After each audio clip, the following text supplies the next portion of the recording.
Чудили ли сте се колко време децата прекарват пред екран? Здравейте!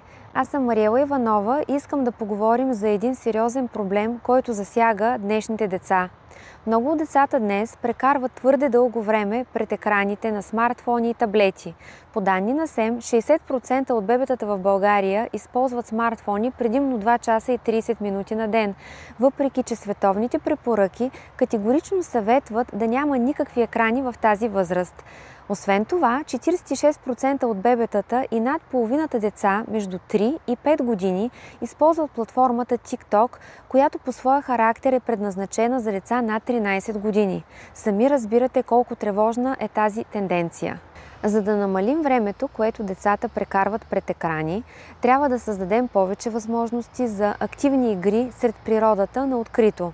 Сега се намирам на едно не много приветливо място и съм заобиколена от храсти, дървета и трева, но това скоро ще се промени.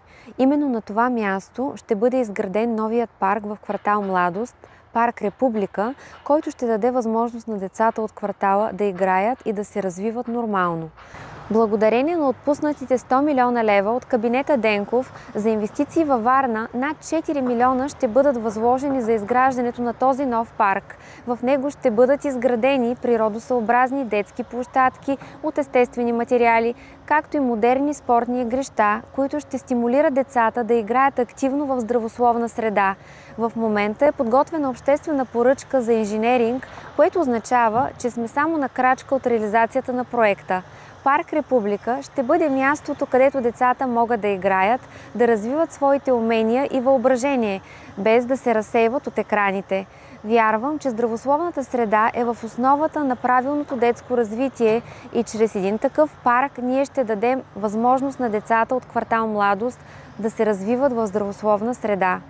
Ако тези теми са важни за вас, моля, последвайте ме в социалните мрежи, за да не пропускате следващите материали, свързани с ранното детско развитие и репродуктивно здраве. Ако подкрепяте моята кауза за повече зелени пространства и по-добро образование, моля, гласувайте за мен на 27 октомври с бюлетина номер 26 и преференция 107. Заедно можем да направим промяната. Купуването и продаването на гласове е престъпление.